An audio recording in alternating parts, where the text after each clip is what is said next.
Oi, gente, boa noite. Hoje é 24 de março de 2025, segunda-feira, 19h32, aqui, 1 hora menos de Brasília. E vou fazer comentários sobre um filme. E quem comenta isso é o autor do livro Lágrimas de um Sacerdote. Eu não sei se você está chorando, tá? Mas nesse filme, que é baseado em história real, o dono da história, quer dizer, o dono dessa vida diz que está muito triste. Engraçado que a capa do livro Lágrimas de um Sacerdote é um homem que parece estar bem rente ao chão, com as duas mãos no rosto.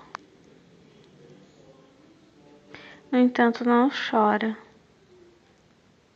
Não chora. Talvez nem consiga chorar, né? Não sai, tá engasgado esse choro.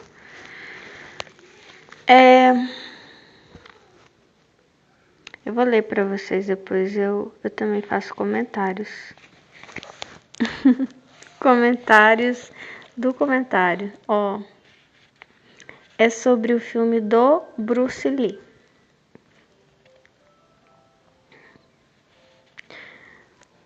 Ele vai narrar aqui o que aconteceu no filme.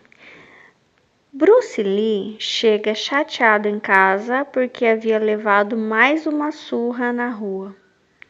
Não conseguia vencer os seus inimigos. Desanimado e desiludido, começa a chorar.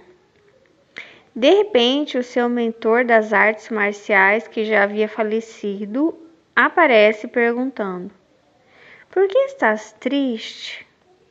"Porque não consigo vencer, sou um derrotado, sou um saco de pancada", retrucou.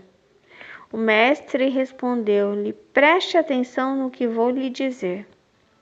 Naquele instante, o seu mestre aproxima-se de Bruce Lee com 2 copos de água, um cheio até a boca e o outro vazio.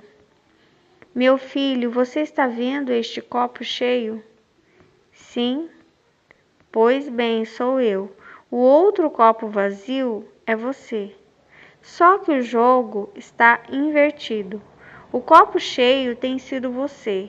Durante todo este tempo venho tentando ajudá-lo, querendo entrar em sua cabeça, dar-lhe todas as coordenadas e os truques para nocautear os seus inimigos e fazê-lo grande, um vencedor. Porém, não consigo, pois você está sempre cheio e aí não há lugar para que eu possa entrar.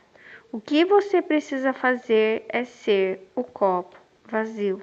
Com isso, vou poder encher o copo vazio, que é você, com toda esta água que sou eu. A partir daí, eu dentro de você, bem cheio mesmo, você se tornará imbatível, invencível, o grande lutador, jamais visto no cenário mundial." Bruce Lee entendeu a mensagem, captou-a, praticou-a e o seu nome tornou-se célebre. Qual foi o segredo? Abriu mão de si mesmo, esvaziou-se e encheu-se do seu mestre. Juntos intimidaram a todos, venceram a todos. Daí, ele diz aqui no outro parágrafo: "É exatamente isso que o Espírito Santo está nos falando. Até quando você vai continuar sendo um líder frustrado, derrotado e impotente? Será que não está na hora de dar um basta nos seus inimigos? Estão batendo muito em você. Como mudar esse quadro, Espírito Santo?" "Meu filho, é simples. Saia de cena. Esvazie o seu coração, o seu copo, e deixe que eu encha com a minha água o seu coração, copo, quando o seu coração, copo, estiver cheio de água de mim, a ponto de transbordar, então será temido em toda a terra. Ninguém o poderá resistir. Você poderá todas as coisas em mim, e o meu nome será exaltado em todas as nações. O tempo de Deus é chegado. O Espírito Santo está procurando voluntários. Amém. Olha, ele escreve uma oração aqui. Jesus, rendo-me completamente a Ti nesta hora. Confesso-te todos os meus pecados, erros e culpas. Submeto tudo a Ti. Meu corpo, alma, espírito, família, negócios, finanças, minhas fraquezas, meus pontos fortes, presente, passado e meu futuro. Tudo quanto sou, tenho e tudo que vier a ter. Sela-me com a unção do teu sangue precioso e enche este Barnabé. O vaso está limpo. Pode avançar, Senhor. Acende, Senhor, uma fogueira no meu coração e no púlpito da minha igreja. Alastra o fogo do teu espírito na igreja em que participo e comungo da mesma fé. Dá-me paixão pelas almas. Enche-me e derrama até transbordar. Oro a ti, em nome do teu Filho Jesus. Amém. Amém. O copo vazio e o copo cheio. Essa pessoa que curva e que tem um choro engasgado, é esse copo cheio, né? E esse copo cheio me lembra essa sensação de esgotamento, né? Da gente ver assim todas as coisas, as circunstâncias muito fixas diante de nós, né? A gente diz, não, a minha vida é assim, a minha vida está assim, a realidade é essa, né? Eu estou diante disso, daquilo, enfim, a gente pode enumerar todas as nossas dificuldades, problemas, dores, ou até mesmo o nosso futuro, né? Tanto a gente quanto as outras pessoas também podem, né? Saber, entre aspas, né? O que vai acontecer conosco, como vai ser nosso futuro. Esse é o copo cheio, né? Eu sei já. E isso é que leva o quê? Ansiedade, depressão, tristeza, esse desespero, né? E às vezes até uma certa arrogância, né?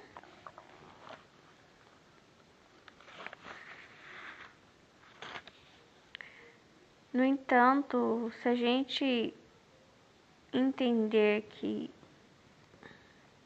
o nosso futuro pertence a Deus, quantas vezes, sabe, olhando para trás, a gente tinha certeza de alguma coisa. E aí, de repente, tudo mudou. Ou a gente tinha certeza que daquela situação a gente não passava. E a gente passou. Sabe, nós estamos aqui e as coisas mudaram, né? Coisas que a gente nunca imaginou fazer, a gente fez. Enfim.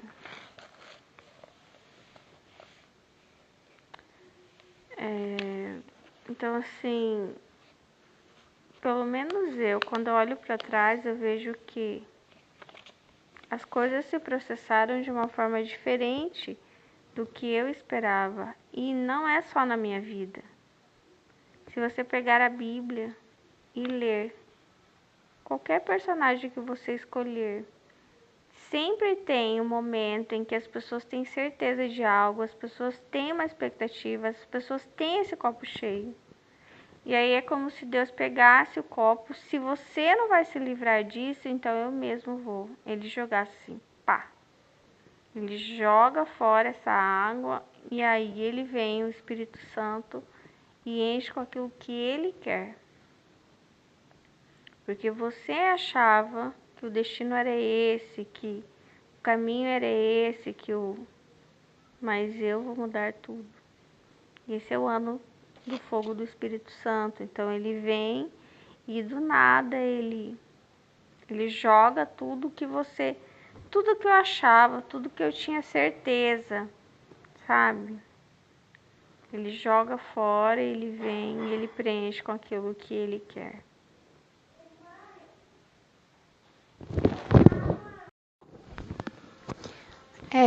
Uma das situações do copo cheio que eu vejo são algumas coisas que eu já tenho falado para vocês, que são os consensos sórdidos, né? Quando a gente chega ao mundo, né? O mundo já está todo pensado, então quando você entra na escola, você é ensinado a pensar como o professor pensa, e para que você tire boas notas, você precisa pensar como ele, né? Então, assim, tem questões nas provas, então você precisa corresponder àquilo que toda a bibliografia da escola, dos professores, as ideologias deles, aquilo que ele pensa, né, que eles pensam de certo e errado, você precisa corresponder, mesmo que não seja aquilo que você acredita, você vai ter que aprender a acreditar, entendeu? Para que você seja aprovado no mundo, para que você tenha seu espaço, para que você ganhe dinheiro, para que você sobreviva, você precisa de algum modo, como se tivesse que engolir, tomar, sei lá, desse copo cheio, né, dessa água. E de um tempo para cá, eu tenho falado para vocês faz tempo que eu não falo isso, né, da água suja, que as pessoas geralmente nos oferecem água suja. Nossa, eu não tinha ligado com isso, né? Água suja para mim era sempre um coração sujo, maldade, inveja, ciúmes, preconceito, mas agora eu vejo o copo sujo como essa manipulação, e também idolatria de fontes, né? Você dar certeza ao arcabouço, essa coletânea de fontes que, que as pessoas têm, que o mundo tem, né? E ter certeza sobre isso, essa certeza santa, né? Eu não estou falando só de quem tem uma religião, estou falando também de quem não tem, porque essa idolatria teórica, ela não é sobre religião, é uma idolatria, né? Tem várias regras, tem formas, e você aprende um modo de olhar, um modo de pensar, principalmente os conceitos mais básicos, são esses que mais amarram o nosso olhar. Quanto mais básico, mais simples o conceito, ele é mais, eu vejo assim, ele é mais amordaçante, é como se engessasse você, entendeu? E eu tô dizendo tudo isso porque eu vejo que eu consegui de alguma forma me desprender desses conceitos sórdidos, que é um muro de cola, então eu consigo ter uma visão um pouco mais ampla. Aos poucos, muitas coisas, conceitos básicos, eu também estou conseguindo mexer neles, de modo que eu olho para tudo de uma forma diferente. Estou aqui na varanda, tá fresco, tá gostoso, olhando para o céu, está estrelado. Só não estou vendo a lua. Muitas estrelas, lembrando das 5 estrelas. do meu livro, né? Então, sim, que está me vindo à mente agora, novamente, é a passagem que... Essa passagem não é uma passagem, é o que aconteceu mesmo. Eu acredito em Jesus, não como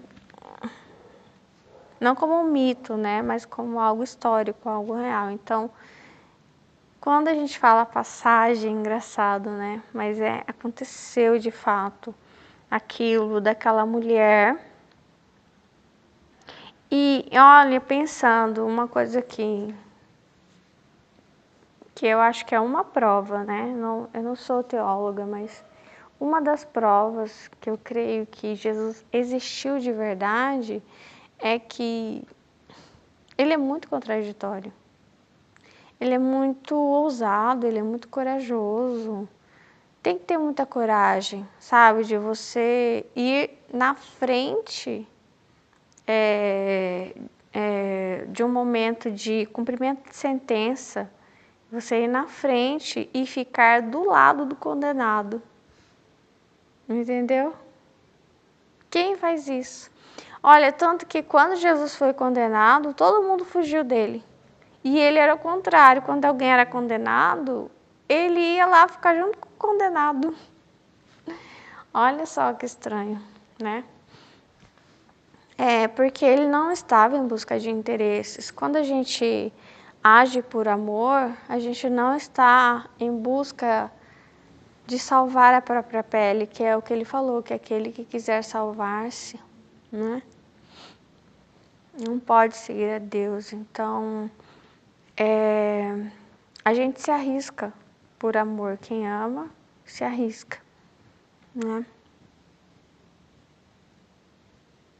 Esse é um dos motivos que a humanidade ela vai ficar cada vez mais estranha, porque essa questão que eu tenho trazido sempre do instinto materno, ela tá, em japonês a gente fala hantai, ela tá ficando o oposto, sabe? Tá trocando, tipo, sabe como você vê alguém assim com o short na cabeça e a blusa nas pernas? Você fala assim, ué, tá hantai, tá estranho isso, né? Você achar que o filho tem que morrer para preservar, sabe? A mãe. É o contrário, a mãe se sacrifica pelo filho. Um instinto materno que a natureza, todas as espécies, né? Se busca a todo custo preservar a prole. Mas é difícil esvaziar o copo. E quando ele vai e fica ali do lado daquela condenada, ele tem que induzir as pessoas a esvaziarem o seu copo. Naquele momento, porque ele age na carne, né? Ele não usa o poder dele. Ele não usa o poder dele sobrenatural, né? Como hoje ele pode usar o poder dele. Ele estava ali como ser humano, então ele se coloca primeiro. Só de você se colocar ao lado de uma pessoa mais fraca, que está condenada. A questão não é que ela estava condenada injustamente. A questão é que no direito, por exemplo, existe legítima defesa, né? O que é a legítima defesa? Quando tem um ataque sobre a sua vida ou sobre a vida de outra pessoa e você precisa defender a si ou a outrem. Só que como é que você tem que se defender? Usando uma força equivalente para salvar a sua vida e não para agredir, não para matar. Entendeu? Acontece que ela era culpada, não sei, né? Mesmo que ela fosse culpada, mas a sentença dela não era proporcional ao pecado dela. É isso que eu entendo, entendeu? Então as pessoas, elas devem sim ser julgadas, mas as sentenças, elas têm que ser proporcional ao erro, sabe, que a pessoa teve. E no caso, há todo um histórico em que não há proporção, né? A proporção não é correta.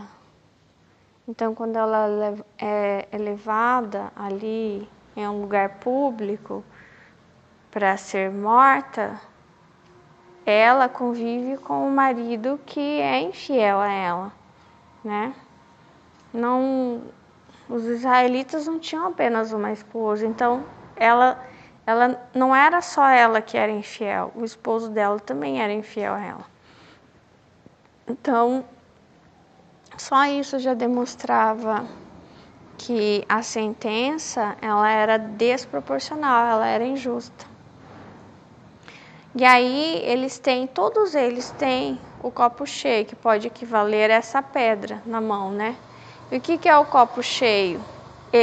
Quando eles chegaram no mundo, eles já tinham uma lei, que se chamava Lei de Deus, que dizia que, tá pronta a minha lasanha. Na verdade, já desliguei, né? Mas eu tinha colocado o timer. Em que diz que nesse caso a mulher tinha que ser apedrejada. Então, quando eles chegaram, o copo já estava cheio. E aí, cada um, quando chega no mundo, pega o teu copo. Entendeu? Porque se você não pega o copo, também você não é aceito na sociedade. Entendeu? E aí você vai ser apedrejado. Então, assim, não interessa. A água pode estar suja, sabe? Pode estar da maneira que for, até verde. Você vai ter que tomar aquilo. Entendeu? Só que Jesus não tomava. Então ele se agacha, ele fica em silêncio e ele provavelmente está pensando: eu não vou tomar essa água. E não só não vou tomar essa água, como também vou fazer com que eles se desfaçam da ideia, da certeza que eles têm de que eles estão certos. Aí é que ele faz com que eles entrem em um questionamento interno, né? Quem aqui nunca pecou, que atire a primeira pedra. E aí eles vão lidar com o quê? Com o eu deles.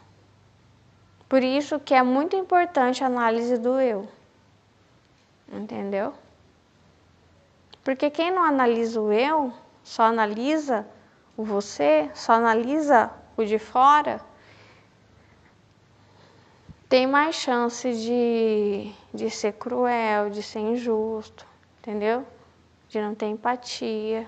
Então, se é o contrário, a análise que eu vejo, a gente analisar o nosso eu, não leva a gente ao egoísmo. Pelo contrário, a gente precisa se olhar no espelho, a gente precisa se analisar, olhar para a nossa história e tanto aprender a ver que a gente erra e a gente tem capacidade de superar os nossos erros, então as outras pessoas também, inclusive os nossos inimigos, né?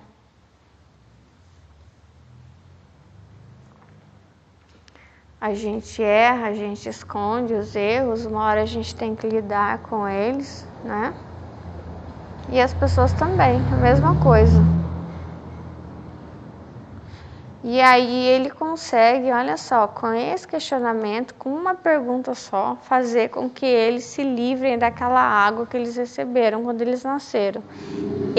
Quando eles nasceram, eles receberam essa lei, esse copo cheio. E Jesus faz com que eles se livrem disso. Por quê? Por amor à vida. porque a vida é sagrada, entendeu? E Deus sempre age para salvar as vidas. E Ele sempre vai atrás dos condenados, Ele sempre vai atrás daqueles, né, que são condenados pela sociedade, que estão à margem, enfim. Em vez de Ele fugir deles, como a maioria das pessoas fogem, né? Não, Ele busca, né? Ele procura. Ele quer trazer para mais perto, tudo isso. É isso. Tchau, Deus abençoe vocês.